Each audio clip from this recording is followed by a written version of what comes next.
Hello বন্ধুরা, জীবনে প্রথমবার ব্লগ করতে চলেছি, তা আবার বাবাকে নিয়ে নার্সারিতে এসেছিলাম সেই জন্যই। তো নার্সারিটা হাওড়া জেলার একটা ছোট্ট শহরে, যার নাম হচ্ছে দেউলটি। তো কাকুরা এখানে নার্সারিটাকে খুব সুন্দরভাবেই সাজিয়েছে, এত যত্ন সহকারে গাছগুলোকে ওনারা ট্রিটমেন্ট করছেন যে আমার তো ধারণার বাইরে। সমস্ত রকমের চারা গাছ আছে এখানে, মানে আম গাছ থেকে চালু করে পদ্ম গাছ, কলা গাছ, সমস্ত রকমের।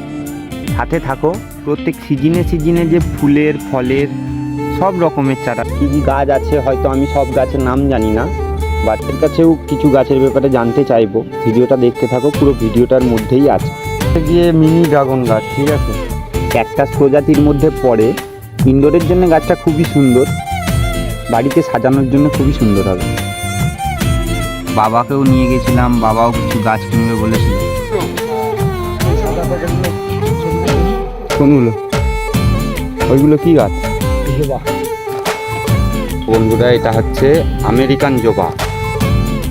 এটা যেই প্রজাতির জবা, আমার বাড়িতে একটা জবা আছে, এটা বুঝতে পারছি না, মনে তো হচ্ছে সেই রকমই হবে। গাছটার গ্রোথটা সুন্দর আছে। সিঙ্গাপুরি কলার গাছ, আর যেগুলো একদম সেই ছোট ছোট হয় না, তাতে কলার কাঁদিগুলো খুবই বড় বড় আছে। ছোট ছোট তো দেখতে সুন্দর লাগছে।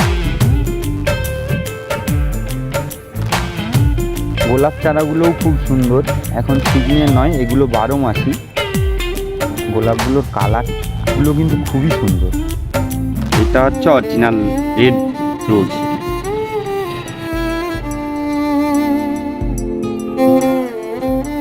তো জানা নেই গাছটা কি, কাকুকে জানতে চাইবো। চলো, গাছটা সুন্দর লাগছে কিন্তু, একটা ফুল হয়ে আছে।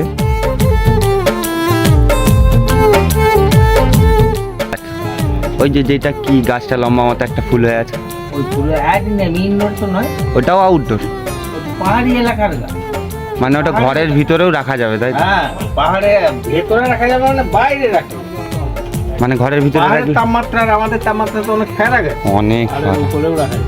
এই ক্যাকটাস পাহাড়ি এলাকার গাছ, তো এই পলিথিনের তাপমাত্রা মানে আরো বেশি তাপ। ফাঁকায় তুমি রোদে দাঁড়াবে, আর এর তলায় খালি এর তলায় দাঁড়াবে, তাপমাত্রা কিন্তু অনেক বাড়াবে, এই তাপে থাকবে। আমি ভাবছি ওইটা ইনডোর গাছ।